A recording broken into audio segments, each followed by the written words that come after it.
क्या अब फिर से रेवोल्यूशन की बारी है? क्या हमने जो नेपाल में देखा, जो जेनजी ने सरकार पलट डाली, क्या वो हमें यहां भी देखने को मिलेगा? क्या अब जेनजी बगावत पर उतर आया है? क्या अब देश अपने ही सुप्रीम लीडर के खिलाफ हो गया? क्या अब खमनूई की सरकार पलटेगी? आज ईरान जल रहा है। तेहरान में उथल पुथल मच चुकी है। लोग सुप्रीम लीडर के खिलाफ हो चुके हैं। आज ये वही देश है जहां पहले 1979 में रेवोल्यूशन हुई थी। क्या अब फिर से रेवोल्यूशन की बारी है? क्या हमने जो नेपाल में देखा, जो जेनजी ने सरकार पलट डाली, क्या वो हमें यहां भी देखने को मिलेगा? क्या अब जेनजी बगावत पर उतर आया है? क्या अब देश अपने ही सुप्रीम लीडर के खिलाफ हो गया? क्या अब खमनूई की सरकार पलटेगी? लेकिन ये बगावत पर उतर क्यों आए? सबसे बड़ा सवाल यही खड़ी होता है, क्योंकि बगावत तो देशवासियों ने की ना। फिर डोनाल्ड ट्रंप क्यों बीच में आ रहे हैं? फिर इन एलन मस्क का नाम क्यों आ रहा है? फिर इजराइल कहाँ है इसमें? फिर चाइना कहाँ है इसमें? रशिया कहाँ है इसमें? क्योंकि बातें तो हमने सबके बारे में सुनी है। क्योंकि अगर हम आपको इसके बारे में बताते हैं ना, तो ये 1-2 मिनट की बात नहीं है। ये हिस्ट्री से लेके फ्यूचर तक का टाइम ट्रैवल कर चुके हैं। लेकिन जनता भूखी सड़कों पर। अब ऐसा क्यों है? क्योंकि वही रिवायत, फायदा एक परिवार का। अब अगर आपको लगता है ईरान कोई गरीब देश है, तो ऐसा नहीं है। ईरान तेल पर बैठा था, चाहता इंफ्रास्ट्रक्चर दुबई मुकाबल कर लेता, लेकिन नहीं किया। नुकसान अपना कर बैठा। आज जब यूएस सैंक्शंस लगाता है, जो आज वो इंडिया पर भी लगा रहा है, 500% टैरिफ कोई छोटी बात नहीं होती। उसके बाद 9 लाख करोड़ की इन्वेस्टमेंट रातों रात उड़ जाना कोई छोटी बात नहीं होती। लेकिन आज हम ईरान की बात करेंगे। जब उन पर सैंक्शंस लगा रहा है, महंगाई बढ़ रही है, उस पर सरकार जीएसटी लगा रही है, लोगों के पास खाने तक के पैसे नहीं है। अब कहोगे जो देश कभी तेल के कुआं पर बैठा था, वो आज इतनी गरीबी क्यों झेल रहा है? तो गरीबी आम जनता झेल रही है, सुप्रीम लीडर नहीं। खमनुई या फिर और कुछ परिवार, उनके बच्चे बाहर अयाशियां खत्म नहीं हो रही उनकी, लेकिन आम जनता सड़कों पर है। आपने ये तस्वीर जरूर देखी होगी, जहां खमनुई का पोस्टर एक लड़की बिना हिजाब पहने सिगरेट से जला रही है। और ये सबूत है कि यहां खमनुई का पोस्टर नहीं, बल्कि तेहरान, ईरान जल रहा है। जिस देश में हिजाब थोड़ा सरक जाने पर 2022 में इनकी मॉरल पुलिस ने एक लड़की को घसीटा, गाड़ी में डाला, मार डाला बेरहमी से, उसका कत्ल कर दिया। आज उस देश में लड़की बिना हिजाब पहने खमनुई के पोस्टर को, जिसको देखना मना था, गुनाह था, जिसे छूने पर मौत की सजा थी, उसे सिगरेट से जला रही है। और ये वायरल है। ये सबूत है कि आज तेहरान जल रहा है, आज ईरान जल रहा है। सिर्फ खमनोई का पोस्टर नहीं, लोग सड़कों पर उतर आए हैं, बगावत कर रहे हैं। क्यों? सवाल बहुत बड़ा है, क्यों? लेकिन मैं फिर वही कहती हूं, हिस्ट्री से लेकर फ्यूचर तक सब खंगालना पड़ेगा, तब इस क्यों का जवाब मिलेगा। तो अगर आप रुकना चाहते हैं एंड तक, तो रुकिए, क्योंकि ये बात छोटी नहीं है। आज अगर वो जल रहा है, तो कल वेनेजुला था, इससे अगला कौन? क्योंकि ट्रंप अंकल अपना रोल बखूबी निभा रहे हैं। तो आपको समझाते हैं, कुछ पॉइंटर्स लेके आई हूं मैं, 12 हिस्सों में डिवाइड करेंगे और आप सब समझ जाएंगे। तो शुरुआत 1979 इस्लामिक रेवोल्यूशन। 1979 में एक रेवोल्यूशन आती है, जो पहले राजा था उसे बदलकर जनता खमनुई को लाती है। ये मजहबी राजा है, ये इस्लामिक राजा है। लेकिन वादा ये था, क्यों जनता ने उस राजा को बदलकर इस राजा को लाई थी? क्योंकि जनता चाहती थी कि राजा का बेटा राजा ना बने। जनता एक आम निष्पक्ष लीडर चाहती है, जो उनका भी सोच ले, सिर्फ अपने बच्चों का नहीं। लेकिन अब खमनुई बूढ़े हो रहे हैं, बीमार हैं, 85 साल की उम्र हो चुकी है, और सुनने में आ रहा है कि अपने बेटे को अपनी गद्दी देना चाहते हैं। जनता फिर वहीं खड़ी है कि जो 50 साल 39 साल पहले 47 ईयर्स अगो जो हमने झेला, हम फिर वही कर देंगे। तख्ता हम पलट आज भी कर देंगे। लेकिन अब ये करना बहुत मुश्किल है। क्यों? क्या जनता की बगावत से, यूएस की हेल्प से, इजराइल की हेल्प से जनता कुछ कर सकती है? सवाल बहुत बड़ा है। आपको आगे चल के इसका भी जवाब देंगे। तो ये थी 1979 की इस्लामिक रेवोल्यूशन। उससे पहले वहां लड़कियां बिना हिजाब के भी घूमती थी, बहुत फ्रीली जिंदगी गुजारती थी, अच्छी जिंदगी थी।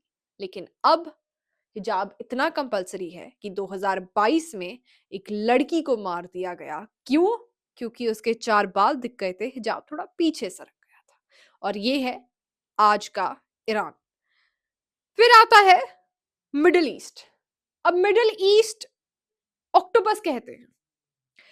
जब हजबुल्ला, लेबनान, कहीं इजराइल अटैक करता है तो कहीं लोग बगावत कर जाते हैं। ये कहानी पकड़ छूट जाने की। 2022 में उस लड़की को बेरहमी से मार डाला गया। सवाल ये, तब क्यों नहीं लोग जागे? तब क्यों लोग सड़कों पर नहीं आए? ईरान कोई डेमोक्रेटिक देश नहीं है।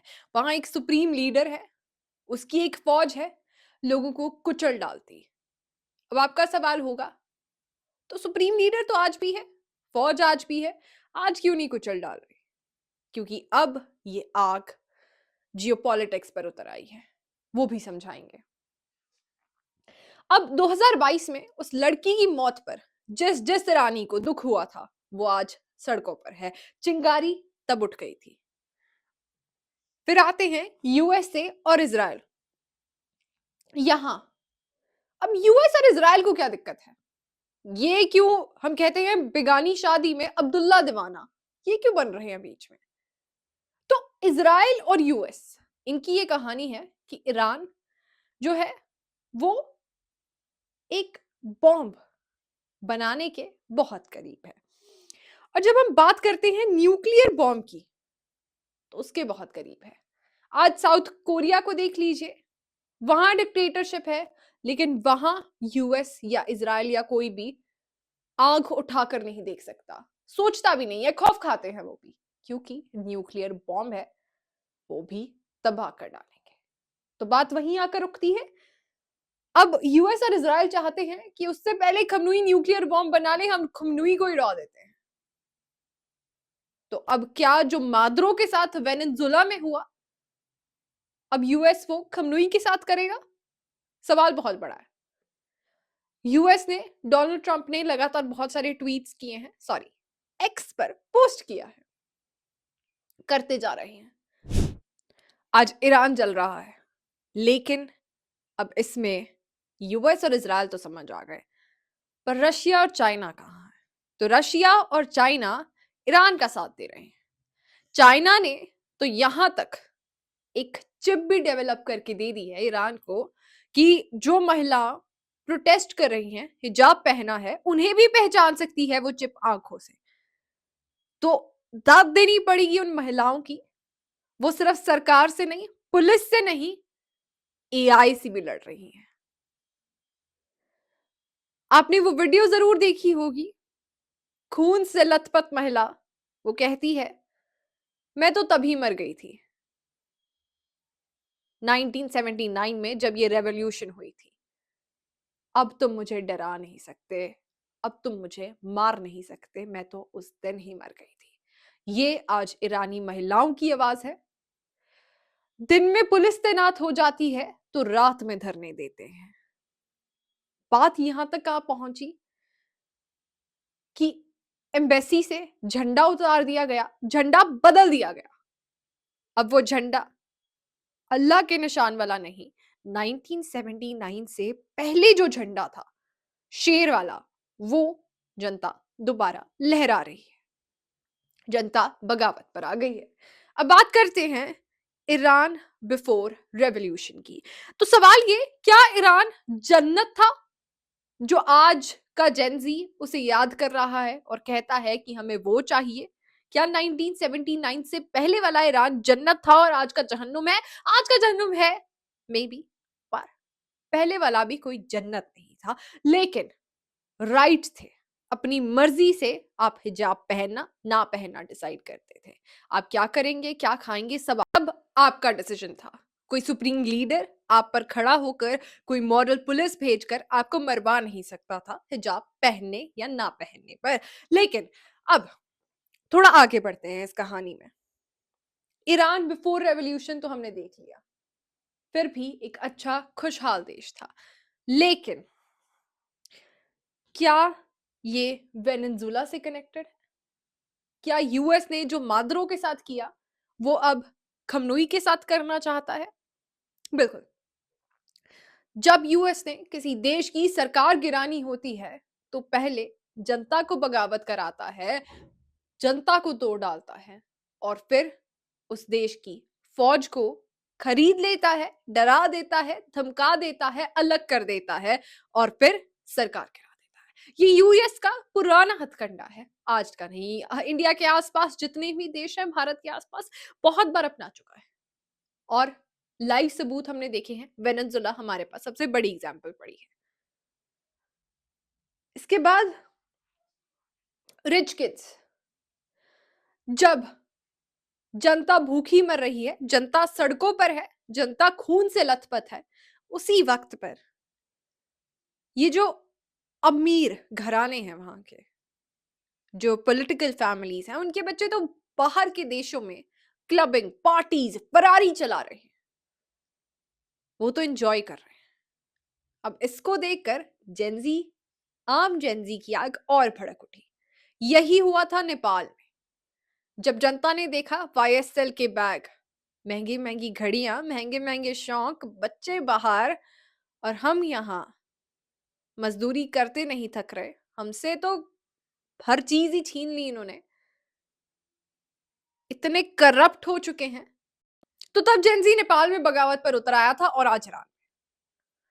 अब फिर आता है राष्ट्रपति मसूद। अब देखिए, कुछ 8-9 महीने पहले एक नया राष्ट्रपति आता है, लेकिन आपको जानकर हैरानी होगी कि ईरान में राष्ट्रपति की वैल्यू कुछ भी नहीं है। मतलब एक टके की वैल्यू कहते हैं, उतना भी डिसीजन नहीं मैटर करता। जब ये राष्ट्रपति मसूद आए तो लोगों को उम्मीद जागी कि अब हो सकता है कि ये हिजाब के रूल्स को थोड़ा लूज कर दे, आम तरीके से, सही तरीके से हम अपनी मर्जी से जिंदगी गुजार पाए। लेकिन जब मसूद कुछ नहीं कर पाए, जब मसूद के हाथ बेड़ियों से जकड़े हुए थे खमनोई की, तो मसूद क्या कर लेते? तो वहां से जनता को पता चला कि यहां सिर्फ एक की चलती है और वो है सुप्रीम लीडर खमनोई। ना हमारी कोई औकात, ना यहां उस राष्ट्रपति को कुछ माना जाता है। तो जनता बगावत पर उतर आई। आखिरी लेकिन सबसे अहम पहलू, अब आप कहेंगे जब यूएस जनता का साथ दे रहा है, इजराइल जनता के साथ है, रशिया और चाइना चाहे ईरान के खमनोई के साथ भी है, लेकिन खमनोई अकेला क्या कर लेगा? जनता ही बगावत पर उतर आई। लेकिन यहां किसके अंदेश में कौन जाएगा? क्या जनता की जीत होगी या यूएस अपना पलड़ा भारी करके अपना मतलब निकाल के चला जाएगा, गायब हो जाएगा? या खमनोई सुप्रीम लीडर बना रहेगा, या खमनोई अपने बच्चे को, अपने बेटे को अपनी गद्दी दे देगा? ये सवाल उठता है और इसका जवाब हम देते हैं आईआरजीसी। आईआरजीसी आईआरजीसी है फौज ईरान की, और ये जहां रुक करेगी जीत उसकी होगी। हम कहते हैं ना, हवा के साथ चलना चाहिए, हवा के उल्टा चलते हैं तो बर्बादी होती है। लेकिन अब ये हवा का रुख किसकी ओर जाएगा? वो आईआरजीसी अब यहाँ की हवा है।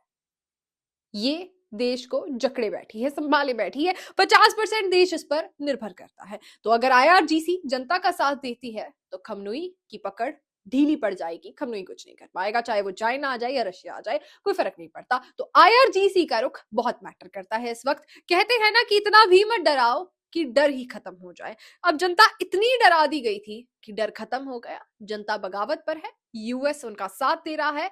एलन मस्क कहता है कि हम आपको फ्री नेटवर्क दे देंगे। स्टारलिंक से जो है वो लगातार जनता को जोड़े रखने की कोशिश कर रहे हैं, क्योंकि ईरान में कितने ही वक्त से लैंडलाइन की वायर्स काट दी गई हैं, लैंडलाइंस नहीं चल रहे, इंटरनेट बंद है, सब कुछ शट डाउन कर दिया गया है, तो जनता एक दूसरे से कांटेक्ट ना कर पाए। लेकिन एलन मस्क और यूएस इसमें भी पीछे नहीं हट रहे।